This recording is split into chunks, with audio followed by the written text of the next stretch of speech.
A UGT se le acumulan los problemas, a comisiones obreras también. En distintos escenarios, ni la Junta ni la juez Olaya aflojan las sogas sobre los sindicatos mayoritarios en Andalucía.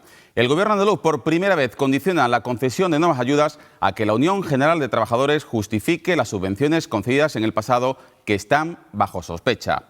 Y la magistrada persiste con su teoría de la financiación irregular de los sindicatos gracias a los ERES. Lejos de acotar las investigaciones, amplía aún más el abanico de los supuestos desmanes sindicales a toda España, al tiempo que imputa y pide elevadas fianzas a destacados dirigentes de comisiones.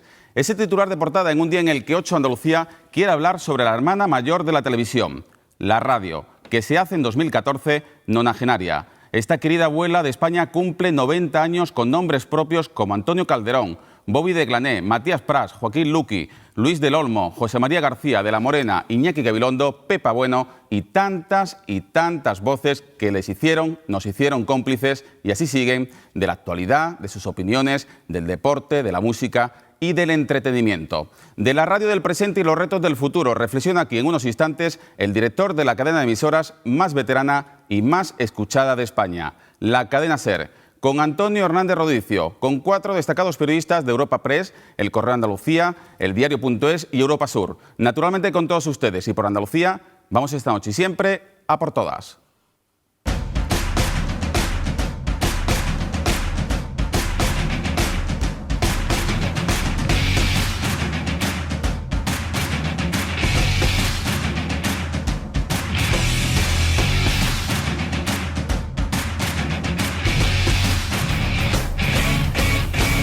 Andaluces, buenas noches. Por primera vez la Junta de Andalucía vincula la concesión de ayudas al sindicato UGT a que justifique los fondos recibidos en programas anteriores. El consejero de Economía, José Sánchez Maldonado, avisa que no concederán los 3.600.000 euros del programa Orienta hasta que no justifiquen ayudas de pasadas ediciones que la Junta investiga por supuestas irregularidades. Y del proceso administrativo a la investigación judicial porque la magistrada Mercedes Olaya pretende obtener una radiografía completa de los sindicatos UGT y comisiones obreras en toda España. De ahí que haya solicitado a la Oficina Pública de Depósito de Estatutos que le certifique todas las asociaciones sindicales, las federaciones o confederaciones constituidas por comisiones y UGT en Andalucía y en España. Y pide además a distintos organismos información sobre las cuentas, la vida laboral o las operaciones con terceros de las empresas de UGT y comisiones como Temiki, ITG o Atlantis. Asimismo, impone una fianza civil de 593.000 euros a 2 sindicalistas de comisiones obreras y declara responsable civil solidaria a la Federación de Industria del sindicato.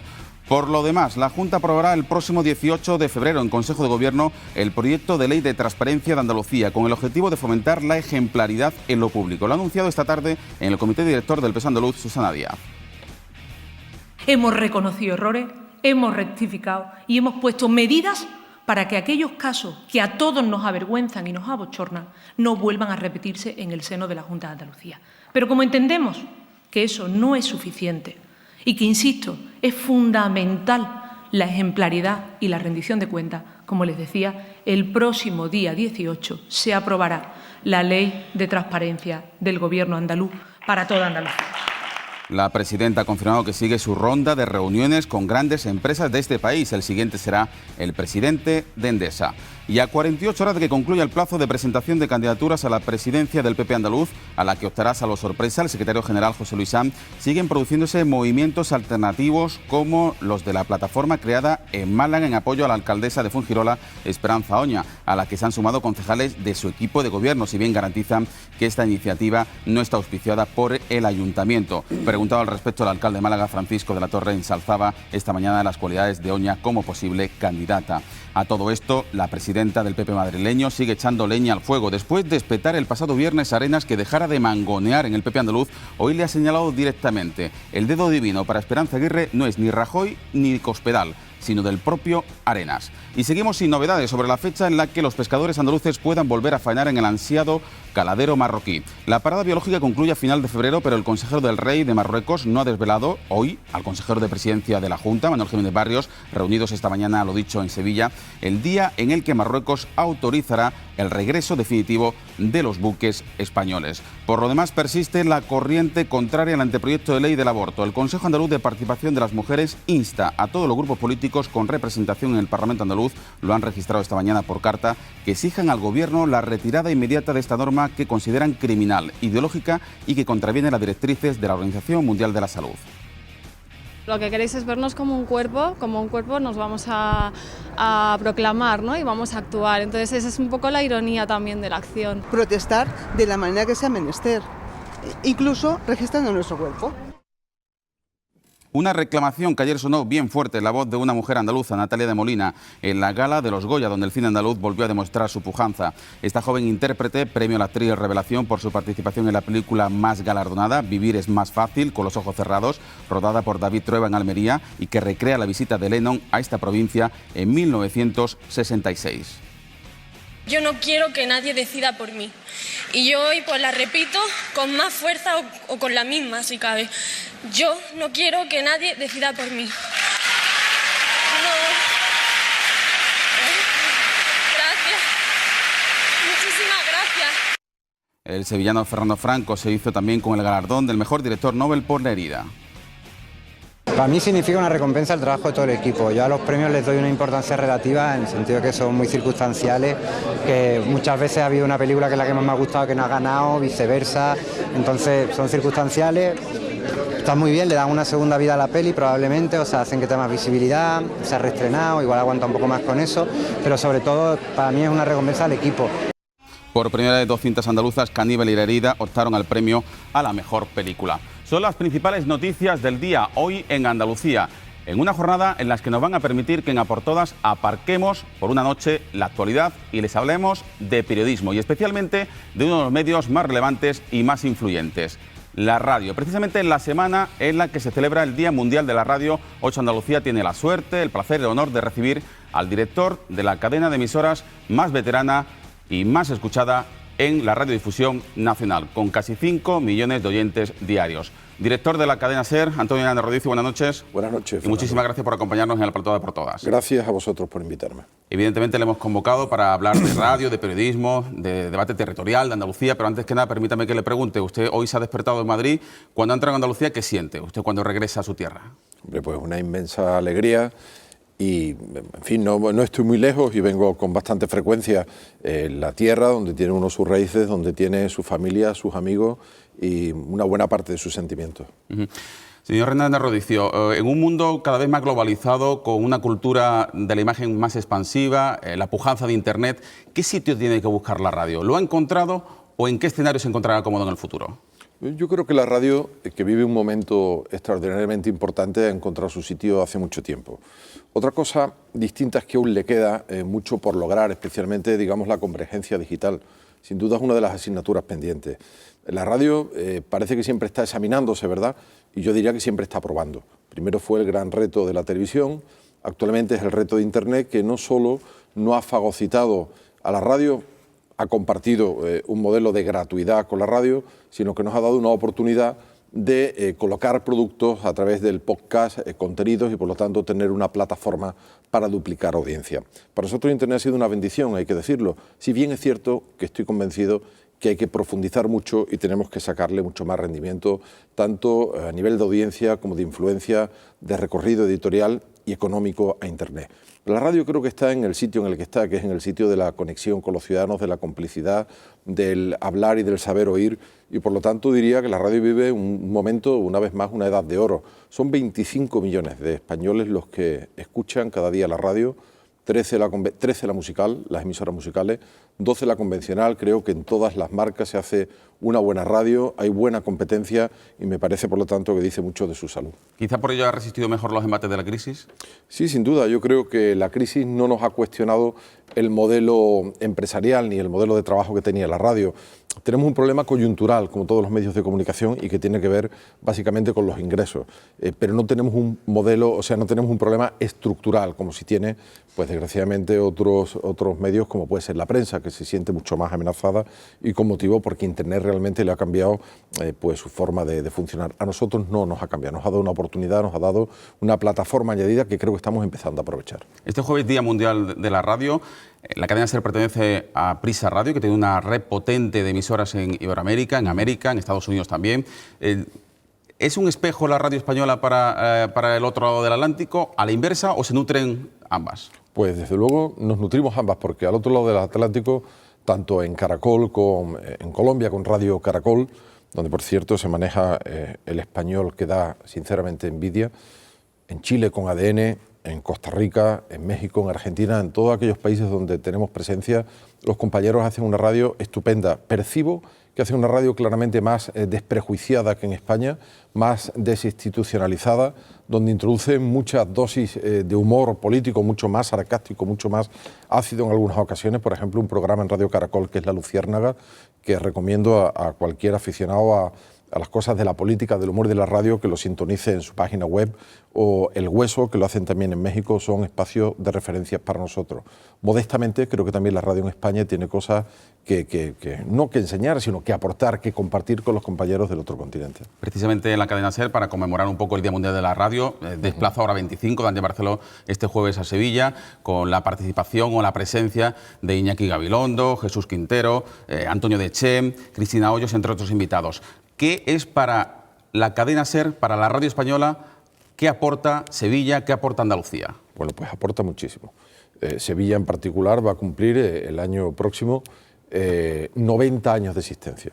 90 años de existencia para una radio es muy importante. Este año cumple Radio Barcelona su 90 aniversario, el año que viene lo hará Radio Madrid y Radio Sevilla, lo hará Radio Reus. En definitiva, son emisoras que han visto casi pasar un siglo, que han pasado de una indigencia tecnológica a una opulencia técnica que permite llegar prácticamente a todo sitio desde cualquier lado y en condiciones óptimas. Pero yo diría que eso no es lo más importante, eso es una parte muy sustancial del negocio al que nos dedicamos, porque la tecnología es la que nos permite estar cumpliendo con uno de los mandamientos sagrados de la radio, que es el de la inmediatez, el del servicio público. Para eso se necesita poder llegar, poder salir desde cualquier sitio. Pero lo más importante son esos 90 años de compromiso. La cadena SER es un río, pero hecho de afluente. La cadena SER sin Radio Sevilla no sería la cadena SER, como sin Radio Bilbao, Radio Barcelona, como la SER en Málaga, como Radio Cádiz o como Granada. Es decir, cada emisora es un afluente muy poderoso. ¿La universalidad de la radio no se puede entender sin lo local? Pues lo local me parece un fenómeno muy importante para la diversidad y para lo global también, dicho como tú lo planteas, ¿no? Desde luego hay muchos fenómenos locales que son puramente globales. Solamente hay que sacarlos a veces del contexto e intentar ponerlos en un ámbito de referencia mayor. Usted participó activamente en la celebración del 75 aniversario de EAJ3, Radio Cádiz. No sé si para el 90 la Sociedad Española de Radiodifusión prepara algo especial. Sí, estamos trabajando muy a fondo porque no celebramos el 90 aniversario de Radio Barcelona, celebramos el 90 aniversario de la radio en España. Desde que aquel 24 de noviembre Radio Barcelona comenzara a funcionar, hace hoy 90 años, han pasado muchas cosas y da gusto comprobar a través de las hemerotecas, de nuestras propias audiciones, cómo la radio siempre ha sido cómplice de la ciudadanía, cómo se ha implicado cuando la ciudadanía la necesitaba. Recordemos aquí mismo en Sevilla la operación Clavel o la operación también cuando se desbordó el Tamarguillo. Es decir, la radio siempre ha estado muy pendiente de los problemas de los ciudadanos, de los problemas de la gente. Y ese es el cariño que hoy recoge, ese es el cariño, esa es como diría un ingeniero, la ósmosis inversa que existe entre los que hacemos la radio y los ciudadanos que también la hacen a su manera. De hecho, uno de los claims que utilizamos este año es ya no solo tenemos oyentes, también tenemos hablantes. Precisamente la radio es uno de los medios más apreciados por los españoles dentro de un contexto de desapego o de poca valoración del periodismo actualmente en España por parte de la ciudadanía. ¿Qué culpa ha tenido de ello el periodismo de trincheras que han practicado muchos? Pues si nos ven como parte del problema, seguramente tienen razón. Algo habremos hecho mal para que nos consideren parte del establishment y por lo tanto no parte de la solución. Hemos hecho cosas mal, no le quepa la menor duda. Nos ha faltado espíritu crítico, sin duda. Estamos ahora narrando, ya lo hemos puesto en pasiva, lo que ha sucedido en España durante 15 años. Pero si hacemos autocrítica, y no debe ser difícil hacerla, creo que para todos, hemos visto cosas que ahora hemos sido capaces de calibrar muchas veces su significado, su completo significado, pero que nos faltó a lo mejor perspicacia, intensidad para haberlas denunciado preventivamente. Seguro que hemos hecho cosas mal, pero también creo que hacemos cosas bien. No soy partidario de estar cada día autoflagelándonos, que ya nos flagelan bastante desde fuera de la profesión. Usted dijo en una entrevista, nada más ser nombrado director de la cadena SER, que todos los medios de comunicación tienen derecho a tener una ideología. De hecho, sin ir más lejos, los grandes periódicos norteamericanos, Washington Post, New York Times, dicen quién es el candidato que quiere que gane. Pero usted dijo que lo malo de la profesión que estaba ocurriendo en los últimos años, en las últimas décadas, es que algunos periódicos, algunos medios de comunicación estaban pervirtiendo, estaban falseando la realidad en sus propios intereses o en los intereses de un tercero. ¿Hay posibilidad de invertir esta perversa ecuación? Yo creo que es legítimo que cada medio tenga su línea editorial. No solo es legítimo, es que es saludable. ¿Por qué no va a tener un periódico, una radio, una televisión, una línea de defensa de una serie de valores con los que sus accionistas y sus trabajadores se sienten implicados? Parece que eso es razonable, es legítimo y de hecho no nos engañemos, es lo que ocurre a diario. Lo que yo creo que esta línea de defensa de unos determinados valores que componen en su conjunto una línea editorial de un medio de comunicación, lo que creo que en la defensa de estos valores lo que no vale, lo que es trampa es manipular. Lo que no vale es saltarse los hechos y configurar una realidad paralela para que se adapte a nuestra línea editorial. ¿Que esto sucede? Pues sí, no tengo ningún espíritu censor ni de señalar a nadie con el dedo. Todos seguramente nos equivocamos a veces, pero creo que hay que distinguir bien lo que es una legítima línea editorial de lo que es una manipulación palpable que vemos a diario de los hechos. Permítame que le pregunte dos cuestiones sobre Andalucía. Usted que reside en Madrid, ¿la opinión que tienen sobre los andaluces en general, de manera genérica, se corresponde con la realidad? Bueno, esto es lo que decía Chesterton, ¿no? Cuando le preguntaron si le caían bien los franceses y dijo, pues no los conozco a todos, ¿no? No los conozco a todos, pues algo parecido, es decir, andaluces pues hay unos que caen mejor, otros que caen peor. Yo no creo que haya hoy una visión sobre Andalucía que pudiera anclarse en el tópico, que pudiera anclarse en un arquetipo como forjaron en su día los viajeros románticos. Yo creo que no, yo creo que hay una imagen bastante real de Andalucía, una imagen de una Andalucía que quiere ser próspera, que pelea contra sus propios problemas, una Andalucía con un capital humano extraordinario, el mejor de su historia sin duda, una Andalucía con empresas muy importantes que investigan, que progresan en el ámbito agroalimentario, etcétera. Cierto es que muchas veces el debate político termina introduciendo en los medios de comunicación y en el debate ciudadano elementos que no se corresponden con la realidad, pero yo creo que por meros intereses partidistas. No, yo no creo que haya una imagen manipulada, deformada de Andalucía. Ya por último, señor Hernández Rodicio, antes de presentar a los tertulianos, a los periodistas que también se incorporan a esta entrevista, permítame que le pregunte sobre el debate territorial, que está enconado con situaciones en las antípodas, parapetados las posturas muy divergentes. A su juicio, ¿qué papel debe jugar Andalucía en este debate frontal? Pues Andalucía puede jugar un papel, a mi juicio, muy importante. Y si señalamos como principal escollo del debate territorial o como principal amenaza o el asunto más importante que a mi juicio está en la agenda política española, más allá de los elementos derivados de la crisis, etcétera, en el debate territorial, que es lo que me pregunta, ¿qué es el de Cataluña? El desafío catalán, Andalucía debería jugar, yo creo que un papel nuclear, el que ha jugado siempre en estas circunstancias. Pero no lo limitaría solo a Andalucía. Mi opinión es que mientras que las comunidades autónomas no empiecen a dar pasos adelante en la idea de que hay que resolver lo que está ocurriendo en Cataluña, pues lo vamos a tener muy difícil.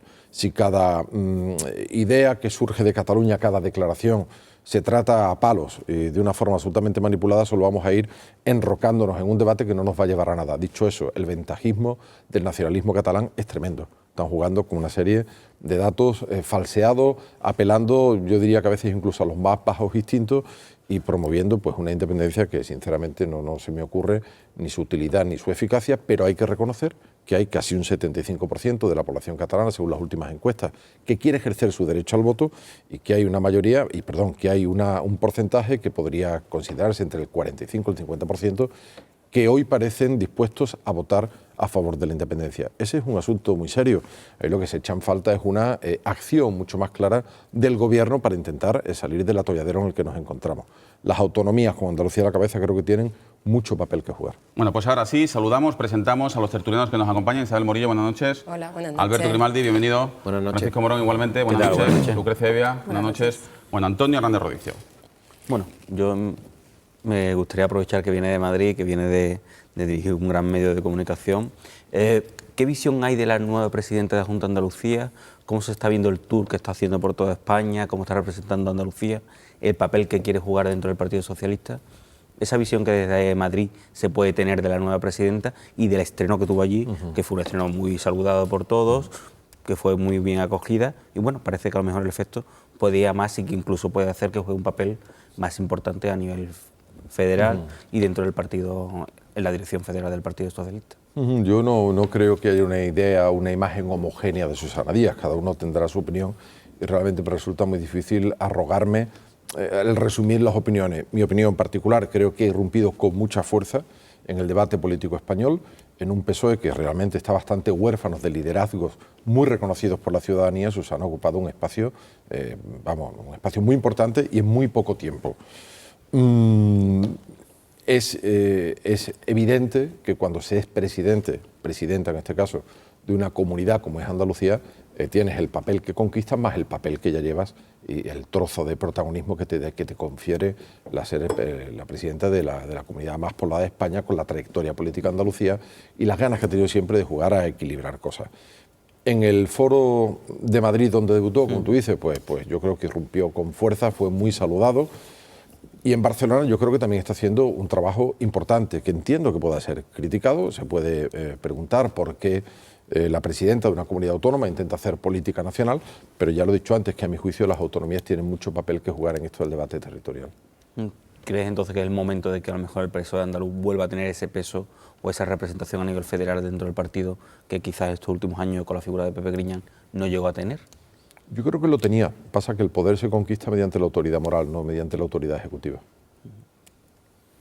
Sí, Antonio, buenas noches. Volviendo un poco al debate sobre la situación del periodismo, has hecho un poco de autocrítica, de que hemos hecho cosas mal. Los periodistas están entre los peor valorados por los ciudadanos, casi tan mal valorados como los políticos.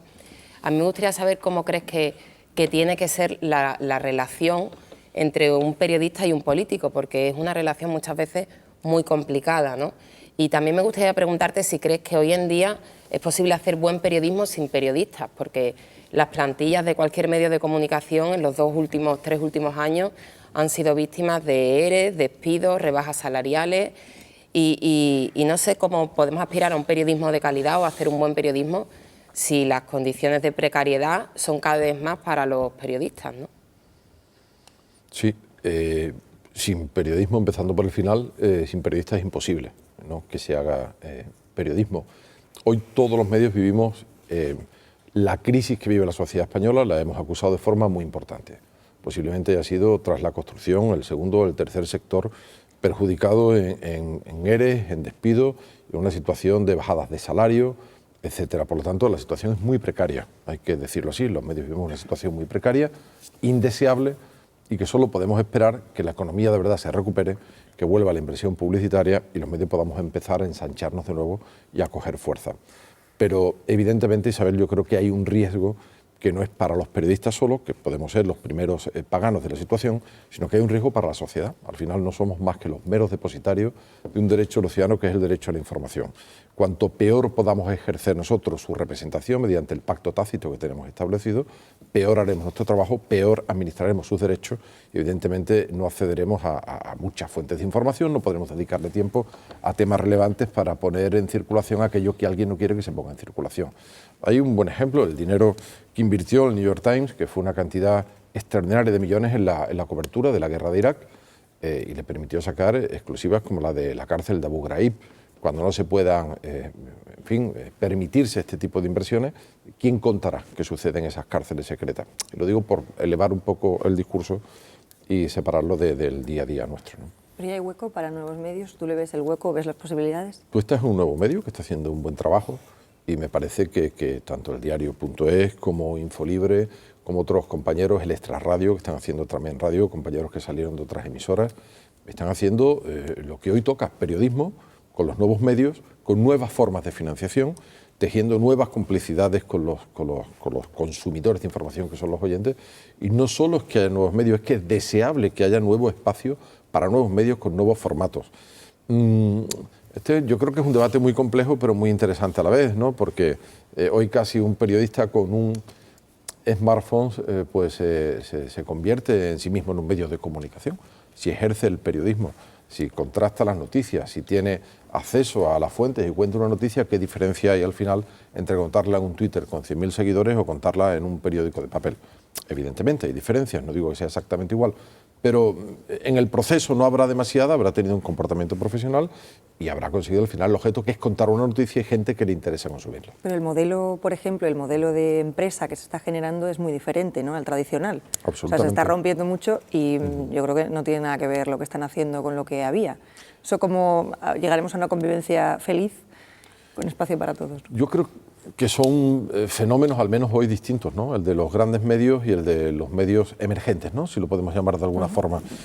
Me resulta muy interesante la figura del crowdfunding como método de financiación de estos medios, ¿no?, como puede ser el caso del diario Es parcialmente o Infolibre, sobre todo porque dice mucho de los ciudadanos dispuestos a poner su dinero para que un medio pueda llevarles una información a través de unos principios que respetan, que asumen, que hacen propios y que además creen que no debe estar sometido a los vaivenes de la inversión publicitaria, institucional, etcétera, algo que es muy, muy deseable por parte de todos, ¿no? O sea, me resulta muy interesante ese fenómeno. Vamos a hacer una pausa obligada para la publicidad y volvemos en tan solo 3 minutos. La primera pregunta para ti, Alberto, que te veo ansioso. Y volvemos con Antonio Hernández Rodicio, director de la cadena SER.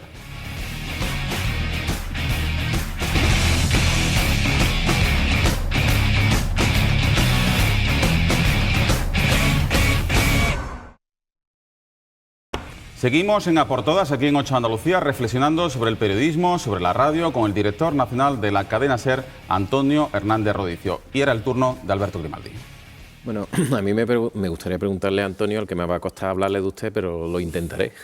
Quería incidir en lo que le había preguntado Paco y también un poco Fernando sobre lo que supone Andalucía en Madrid. Yo creo que usted ha trabajado básicamente en 2 provincias, pero es un profundo conocedor de la realidad de toda Andalucía, y yo creo que ni el tamaño ni de población ni de extensión, que somos la comunidad más importante en ambos parámetros en España, luego se refleja en el peso político que Andalucía ha tenido, a pesar de tener primeros espadas de la política llevando los designios de Andalucía, porque creo que tanto el presidente Chávez como el presidente Griñán son con bagajes suficientes para eso. Creo que me gustaría saber si hay posibilidad de que se refleje el verdadero peso político que debe tener España. Hay comunidades mucho más pequeñas que por otro tipo de conflictividades tienen un protagonismo en el debate que es permanente y no lo tiene Andalucía. Y quiero que si comparte conmigo que a pesar de tener menos bagaje, la llegada de Susana Díaz está haciendo que eso empiece a cambiar. Porque es mi percepción, que Susana está empezando a cambiar eso. Hombre, yo te negaría la mayor, ¿no? Es decir que no ha habido dirigentes andaluces que hayan tenido en Madrid un protagonismo de primera, cuando Felipe González y Alfonso Guerra hicieron la transición como presidente y vicepresidente del gobierno. No sitúa exactamente, diría yo, Alberto, esto en ese espacio, ¿no? Que hoy tiene poco protagonismo Andalucía. Yo creo que tiene poco protagonismo prácticamente todas las autonomías en Madrid, porque llevamos 6 años donde solo estamos inmersos en un problema nacional, que es la crisis. Solo hay debates para solucionar la crisis, sobre los recortes, y prácticamente yo diría que ninguna comunidad autónoma está hoy capitalizando el debate nacional. Cataluña, pero por motivos obvios, no porque esté capitalizándolo a favor, digamos, sino porque se ha convertido, insisto, en la principal amenaza, ¿no? ¿Que Andalucía podría tener más peso en Madrid? Yo creo que sí. Susana Díaz me parece que es claramente el personaje, digamos, se puede decir un poco el personaje de moda en la política española para que nos entendamos todos, pues sí, pero tampoco vemos que Susana Díaz tiene que ganar primero unas elecciones en Andalucía, que yo me parece que no es un reto menor. Creo que tiene que empezar a resolver problemas muy serios que tiene la comunidad, está, me imagino, trabajando para ello, especialmente el paro. Y yo creo que en Andalucía, y eso podría ayudar, contestando a tu pregunta, a que en el futuro se proyectara con más fuerza en Madrid, estará en un momento muy interesante porque estamos ante 2 liderazgos renovados, el del PSOE ya de facto, el del Partido Popular a punto. Si todo indica como todo indica, puede ser José Luis Sanz, pero en cualquier caso lo que sí podemos dar por hecho ya que habrá también un liderazgo generacional en el Partido Popular, igual que lo ha habido en el Partido Socialista. A mí eso me parece muy importante, porque solo los liderazgos fuertes permiten pues algo muy importante, que es conectar al partido con la sociedad de nuevo, porque tanto el PP como el PSOE tienen un problema serio de conexión con la sociedad. dos liderazgos fuertes podrían hacerlo. Y creo que hay otro reto muy importante en Andalucía, que en la medida que se puedan resolver estas cosas, se puede jugar un papel más importante en Madrid, y es el del estado de bienestar, por llamarlo así. No es un reto solo andaluz, un reto nacional, pero creo que hay que explicarle a los ciudadanos las dificultades que hay hoy para asumir el mantenimiento de ese estado de bienestar. Pero no solo explicar qué se quiere, sino explicar cómo se va a pagar. Porque todos hemos aprendido que lo que no se, que de algún sitio nos lo quitan, ¿no? Yo creo que ganar las elecciones el que termine convenciéndonos de que es posible mantenerlo, pero nos explique también de dónde lo va a sacar. A partir de ahí se puede hacer una política sólida, se pueden hacer grandes líderes que podrán dar juego en Madrid. En fin. ¿Y cómo perturba esa imagen que haya casos de corrupción? Que yo creo que ha habido, en Cataluña por ejemplo, ha habido casos de corrupción tan llamativos como los que estamos viendo aquí, pero parece, o al menos el interés de algunos medios, creo que en ese sentido en el que le respondías a Fernando sobre la manipulación de los hechos, que parece que lo que ha ocurrido aquí tiene mayor importancia, o parece que aquí los andaluces prácticamente nos han robado la cartera a todos, ¿no? Creo que ¿hasta qué punto ha perturbado o puede perturbar ese papel de Andalucía en Madrid los casos de corrupción? Pues sin duda es una debilidad donde hay casos de corrupción. A lo que me niego es a ponerle calificativos a la corrupción. Toda la corrupción es mala, exista donde exista. No creo que esta sea ni mejor ni peor que la otra, la de Baleares, la de Madrid, la de Valencia. Es decir, es que la corrupción desgraciadamente es una gangrena tan extendida en España. Fijarse en los últimos informes que hemos conocido, la opinión que tiene la ciudadanía, la percepción sobre la corrupción que hay en España. Yo me niego a ponerle apellido, no es ni mejor ni peor. Que es una debilidad, no te quepa duda. Pero hay cierto interés, ¿no? ¿No ves en Madrid cierto interés en que parece que Andalucía es como si fuera más corrupta cuando no lo es? ¿Tenemos el mismo problema que los demás? Durante mucho tiempo, mientras que Telemadrid funcionaba, por decirlo así, sí he observado en Madrid que cada vez que salía algo de Gürtel, se contraponía inmediatamente algo de los Jerez andaluces. Y a mí no me importa, no me molesta, al revés, parece que hay que informar de las corrupciones de los Jerez andaluces, pero que se utilizaba subrepticiamente, bueno, no subrepticiamente, no, se utilizaba a las claras para combatir otro caso de corrupción, como si hubiera corrupciones nuestras o corrupciones de los otros, corrupciones buenas, corrupciones malas, que la corrupción es mala per se, hay que denunciarle, tienen que ir a la cárcel los corruptos. Yo creo que con eso tenemos que ser muy inflexibles, ¿no? Implacables, ¿no? Pero que es una debilidad para un territorio, para un gobierno, además en este caso, en el andaluz, con asuntos que tocan directamente a la administración autonómica, es decir, no son casos que estén ajenos, digamos, a la Junta de Andalucía, por lo tanto, claro, que es una debilidad y sobre todo pone más difícil dar ejemplos y, digamos, hacer un apostolado a estas cosas. Pero lo importante, a mi juicio, es cómo combaten los políticos la corrupción. Si la corrupción existe, pues vale, pues habrá que combatirla, pero ¿qué medidas se toman? ¿Cuál es su nivel de compromiso? ¿Cuál es la intensidad de la lucha? Y si se cumplen las promesas que se hacen a los ciudadanos a ese respecto. Sí, estamos en la antesala de un nuevo 28F, señor Hernández Rodicio. No sé si a usted le preocupa como andaluz que se sitúe muchas veces al Estado de las autonomías como el chivo expiatorio de muchos de los pecados de la actual crisis económica, desde un discurso más conservador, en un intento, no sé si usted teme, por recentralizar competencias. Nos debe preocupar a todos, no por recentralizar competencias, porque si después de estudiarse de forma razonable y de forma pactada se decide que hay alguna competencia que no está justificada, y que hay que recentralizar, a mí no me parece que eso sea tampoco para volvernos locos. Me parece más peligroso hacer una defensa a lo loco, sin límites, de algo que a lo mejor no funcione. Sin embargo, lo otro me parece que es dañino, que es injusto cuestionar el Estado de las autonomías, que es el que ha hecho posible que España haya llegado, pese a todas las dificultades coyunturales de la crisis, a donde ha llegado. Yo creo que es un Estado que, como todo, necesita pasar por el taller, robándole la metáfora al rey. Hay que pasar por el taller, hay que ajustarle las tuercas, hay que cambiarle el aceite y hay que hacer las cosas que haya que hacer. Más me preocupa que veo una absoluta inacción institucional en España, donde hay muy escaso interés por parte especialmente del Gobierno de la Nación en abordar reformas pendientes y que realmente están diciendo no solo la Constitución, sino el Estado de las Autonomías, que es que hay que acometer, pero yo creo que la mejor forma de salvar y de perpetuar el Estado de las Autonomías es reformarlo, no mantenerlo como está, porque evidentemente hemos visto de sus ineficacias y de sus, en fin, de sus carencias, ¿no? ¿Y cree que el tema de la corrupción que ha mencionado antes, una buena solución es una ley de transparencia o unas primarias abiertas, como está planteando el PSOE nacional? O bueno, es el principio del camino y ahí vamos.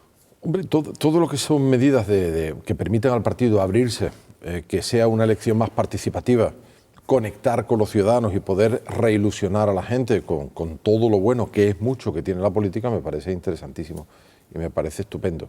Por lo demás, es que ya no necesitamos más leyes, si es que tenemos unas leyes estupendas y lo que hace falta es cumplirlas, hacerla cumplirla, que la justicia sea ágil y que a los ciudadanos no se nos quede cara de tontos, ¿no?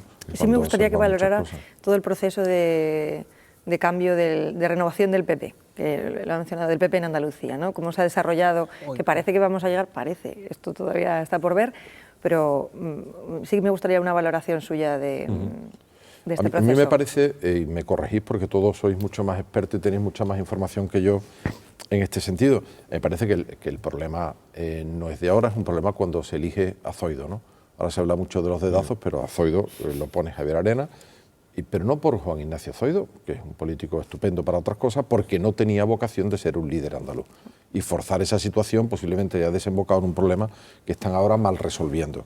Porque, claro, yo lo entiendo, ganaron las elecciones en Andalucía, conviene no olvidarlo, fue el partido más votado, no ganaron el gobierno, lo cual equivale en política a no ganar o a perder, si queremos decirlo así, y aquello puede ser una frustración enorme que agrietó, ¿no?, en parte el Partido Popular. ¿Qué es lo que estamos viendo ahora? Pues yo sinceramente, más que una lucha de ideas, una lucha por distintas posiciones respecto al futuro andaluz, pues es una pelea de nombres, ¿no?, de algunos con más apoyos en Andalucía, otros con más apoyos fuera, y parece que también el papel determinante, no sé si es determinante o es, en fin, relativo, de Javier Arenas respecto a conservar cuotas de poder, porque todo se acaba, ¿no? Todo se acaba y si llega una nueva generación seguramente querrá, como le dijo Fraga en su día a Aznar, ni tutelas ni tu tía. Parece que todos los males vienen de eso, la injerencia desde Madrid, ¿no?, o de esa pelea entre el PP de Madrid o el PP a nivel nacional y que está afectando a la figura del próximo presidente del PP andaluz, ¿no? Allí se tiene esa sensación de que será Rajoy el que tenga que intervenir, el que tenga que decidir finalmente, como hasta ahora ha ocurrido siempre, de cara a evitar ese enfrentamiento entre Arenas y de Cospedal, ¿o no? ¿O parece que es un problema más andaluz? Lo que yo he percibido y por lo que hemos hablado, incluso fuentes de Moncloa nos contaron que el presidente no había intervenido en este asunto en los términos en que se había contado. Lo que nosotros hemos percibido ha sido más una lucha de poder muy en clave andaluza, sinceramente, que después ha podido haber también una influencia de las diferencias evidentes y crecientes de Cospedal con Arenas, pues también puede tener algún tipo de influencia en esto. Pero yo no creo que hoy, bueno, no sé, a lo mejor es muy atrevido decirlo, pero yo no creo que Javier Arenas tenga hoy fuerza para pararle la mano a Cospedal si se empeña en poner a un secretario general, ¿no? Yo no, o a un presidente, ¿no?, del Partido Popular Andaluz. Pero allí, sinceramente, lo que se ha vivido más como una pelea, digamos, un poco andaluza, que una injerencia directamente de Moncloa. Yo, Antonio, yo comparto lo que usted dice sobre lo que ocurrió cuando Zoido toma el poder, pero yo creo que el origen de verdad está en la pájara que le da al propio Javier Arenas, que no olvidemos que Javier Arenas había decidido y dicho en público que se iba a presentar al Congreso de reelección y que él decide, le da una pájara, básicamente en un par de fines de semana se viene abajo todo el esquema que tenía previsto, porque se obsesiona desde mi punto de vista con el hecho de que no le puede decir a los militantes del PP, creo en vosotros, hay que ganar, para a los 3 o 4 meses, como era la agenda que tenían previsto, se fuera. Y yo creo que se hace de forma precipitada y sin tener claro eso, elegir a un líder que tenga la vocación de ser un líder. Entonces, yo no responsabilizo en ese caso solo a Zoido, que además creo que Zoido fue bastante claro y creo que también ahí jugó un papel Cospedal en que pensó que podía convencer a Zoido de que podría cambiar, ¿no? Y así estamos, que no se levanta del diván el PP, como yo suelo decir en la cadena SER, por cierto. Puede ser, Alberto, te digo que tenéis más información que yo seguro de esto, ¿no? Lo que sí te decía antes, y lo decía en ese sentido, no me he explicado bien, que cuando no se gana el gobierno, pues se genera una gran frustración. Yo creo que Javier Arenas hizo un gran esfuerzo volviendo de Madrid tras la pérdida del gobierno por parte del Partido Popular y hacerse cargo del Partido Popular en Andalucía. Me parece que eso fue un ejercicio de compromiso político muy importante. No hay que olvidarlo, como él decía a veces bromeando, antes salía en el telediario de la primera cadena los viernes dando, en fin, la información del Consejo de Ministros, y ahora hablo en Telelepe, ¿no? Decía, sí, con todo el respeto a Telelepe, pero decía, diciendo el nivel al que había pasado. Yo creo que eso fue un ejercicio muy importante, pero después de esta frustración política yo creo que nadie podía exigirle a Javier Arenas, ni podía pretender nadie que siguiera de nuevo en la liza política andaluza. Creo que eso era antinatura y que no tenía ningún futuro. Y me refería a eso, cuando se puso a Zoido, no culpa a Zoido, digo cuando se fuerza a Zoido para que se haga cargo de un proyecto en el que no creo. De todas formas, hay una cosa que creo que ha pasado siempre en el PP y es que han entendido muy poco Andalucía, ¿no? Lo hemos vivido en muchas campañas electorales en los que el PP desde Madrid le hacía un flaco favor al dirigente que estaba aquí poniendo la cara. Esta imagen de las pitas de Aguirre, el PER, la Andalucía indolente, subsidiada. No sé, creo que también el PP tiene un problema de incomprensión sobre la realidad andaluza y creo que también el hecho de que Rajoy ahora no haya movido ficha o no haya dejado que marquen los tiempos desde Andalucía, como Zoido quería, lo ha enturbiado todo, lo ha empozoñado todo y lo está haciendo todo más complicado. Volviendo a este tema del Yo creo que tópico, sí, Isabel, ¿no? que van tarde, ¿no? Es decir, van muy tarde. Y sí es cierto que si algo preocupa o ha preocupado históricamente en el Partido Popular respecto a Andalucía eran los votos que aportaba también para las legislativas. Y ese sí me parece un asunto capital en estos momentos para el Partido Popular. Hombre, es fundamental. Volviendo a este del tópico, lo has dicho antes, Fernando, que desde Madrid ahora mismo no percibes que Andalucía se vea instalada en el tópico, ¿no? Me acuerdo cuando ejercías aquí te quejabas mucho de que a las radios en Andalucía se llamaban solo para buscar el esperpento, la gracia, el chiste. ¿Crees que de verdad hemos conseguido trascender esa imagen? Eso no es así, te lo digo yo.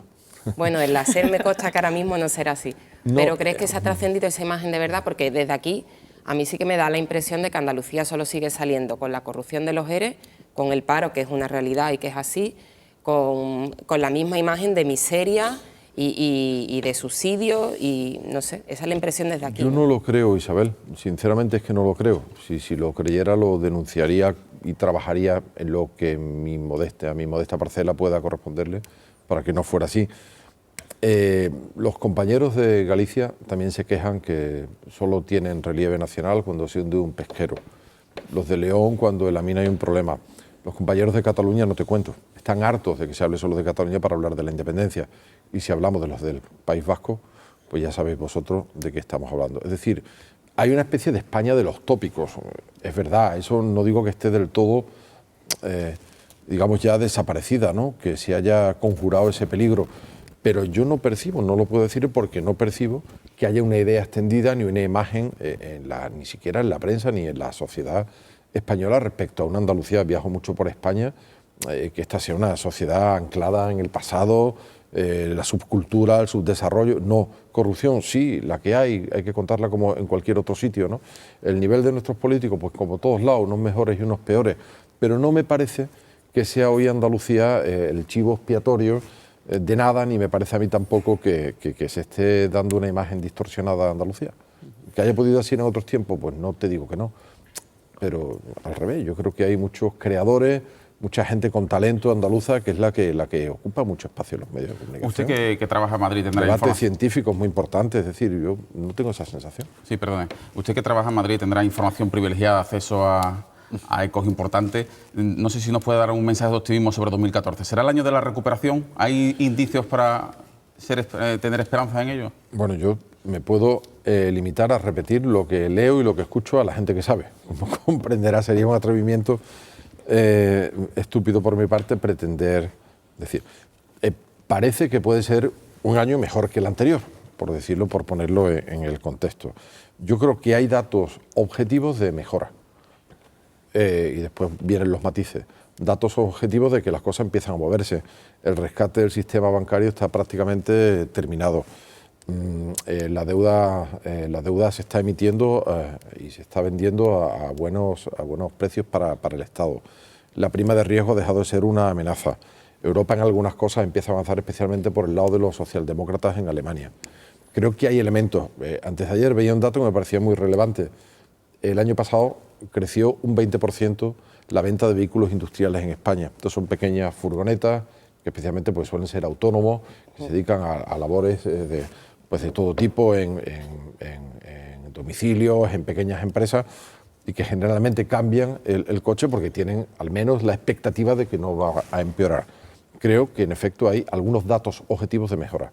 las previsiones, todos los organismos internacionales la han elevado entre el 0,5, el 0,7, incluso hasta el 1%, los más optimistas de crecimiento para España.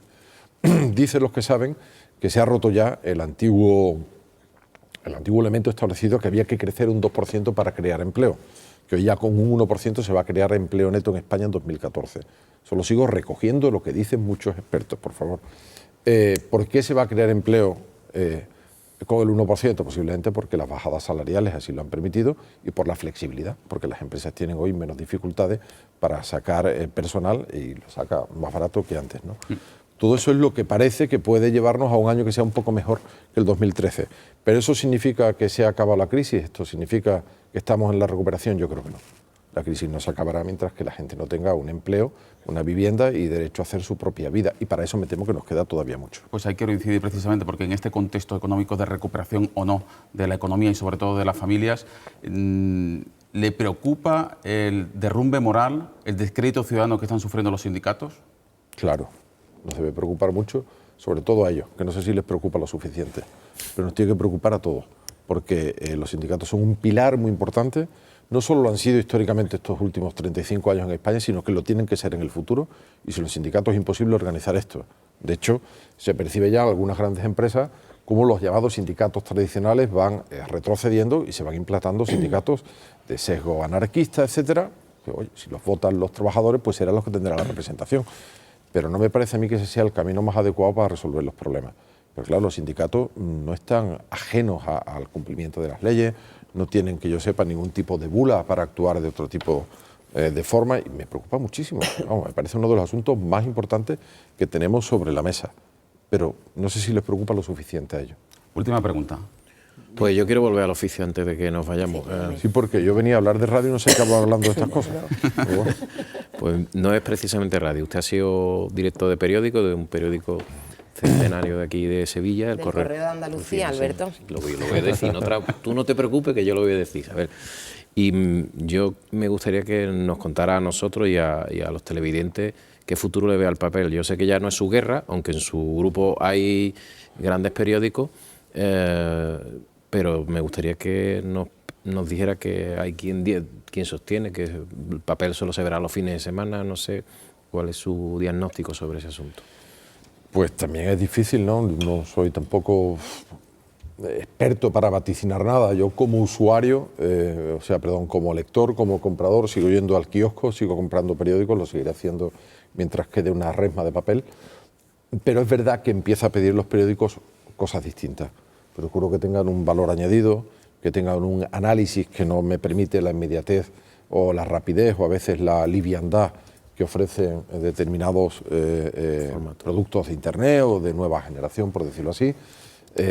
Busco otras cosas, creo que busco otras cosas y que hacia eso terminarán derivando los periódicos. Las estructuras y los costes fijos de los periódicos son hoy casi insoportables, la impresión, el papel, el transporte, o sea, son realmente unos costes hercúleos para la desaparición paulatina que estamos viendo de la impresión publicitaria. Es muy difícil, yo admiro mucho a todo el que se juega su dinero haciendo periódicos. Mejor, peor, con más fortuna, menor fortuna, pero los admiro mucho porque podrían dedicarse a negocios mucho más rentables seguro y lo hacen. Y no deja de tener, a mi juicio, un punto de romanticismo, pero sobre todo tiene mucho de compromiso. Un periódico es una visión de lo que ha ocurrido en la sociedad, ¿no?, que nos rodea, la política, la cultura. Es un mundo finito, te sitúa ante un mundo finito. Es una interpretación de lo que ha ocurrido, a mi juicio irrenunciable, y ojalá nos dure muchos años, pero sí creo que tendrán que hacer su segunda, su tercera y su cuarta revolución hasta dar con cuál es el formato y la oferta en papel que requieren y por la que los ciudadanos están dispuestos a pagar. Ayer el presidente de la Academia de Cine decía que hacer cine en España hoy en día era un acto heroico. Se lo podemos copiar también los periodistas, ¿no? Hacer periodismo en España es un acto heroico. Desde hace mucho tiempo. Desde hace mucho tiempo. Le invito, antes de despedirle, que vea la siguiente columna, que todos los lunes firma desde Cádiz Fernando Santiago, y que en esta ocasión no habla de política, no habla de economía, no habla de nombres propios, habla de periodismo y de usted.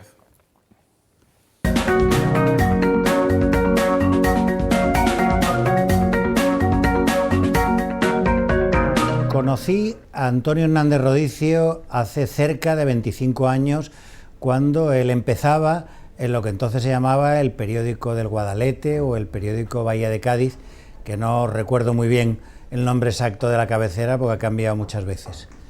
He seguido su trayectoria humana y profesional a lo largo de todos estos años.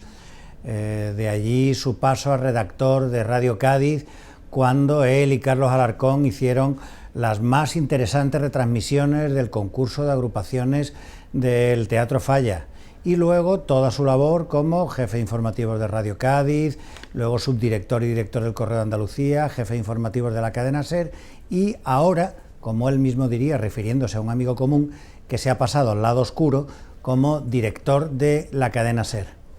También me ha permitido estos años conocer al Antonio Hernández Rodicio, enamorado de Cádiz y de las cosas de la ciudad, saber de su época como capataz del Exceomo, también como integrante de los coros de Julio Pardo, integrante de la chirigota o impulsor de la chirigota Camina o Revienta Mariscal, o director o principal líder de la chirigota callejera Los Michelines o los Lenda Cádiz de la calle Ancha, esquina Sagasta, o algo parecido, que tampoco recuerdo muy bien.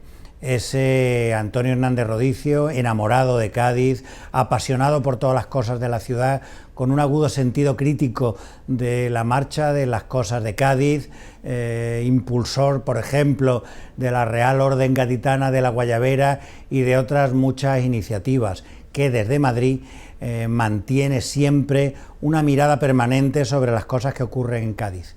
Quizá la parte más interesante de Antonio es el Antonio amigo, el Antonio cercano. No voy a decir aquella simpleza de amigo de sus amigos que se dice siempre, pero aquellos que tenemos el honor de disfrutar de su amistad, que tenemos la posibilidad de reunirnos con él, de conversar con él, pues disfrutamos del Antonio más agudo, más cáustico, más corrosivo, también el más divertido, el Antonio insobornablemente independiente, que es capaz de ser leal a su empresa, pero ser radicalmente independiente y compartir con él amenas conversaciones. No podemos decir que le echemos de menos, porque estando en Madrid sigue viniendo a Cádiz constantemente y seguimos gozando de ese trato afable. Estas tres son tres facetas que yo podría contar de Antonio Hernández Rodicio, aunque seguramente haya muchas otras. En Cádiz era conocido por el gordo Rodicio, pero desde que se puso a dieta ni siquiera podemos llamarle tal. Así que lo único que cabe decirle a nuestra audiencia que esperemos que sean capaces de disfrutar de la amena conversación y de los comentarios agudos de Antonio. Bueno, antes de despedirle, ¿está siguiendo el carnaval o no?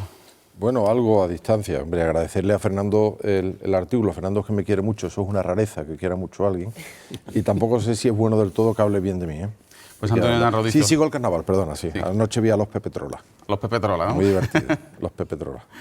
Antonio Hernández Rodicio, director de la cadena SER, muchísimas gracias. Buenas noches. Gracias a vosotros, buenas noches. Alberto Grimaldi, Isabel Morillo, Paco Morón, Lucrecia Evia, los cuatro, muchísimas gracias, buenas noches.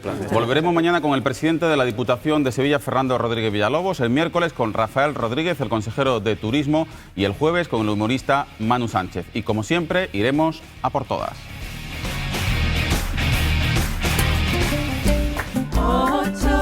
8.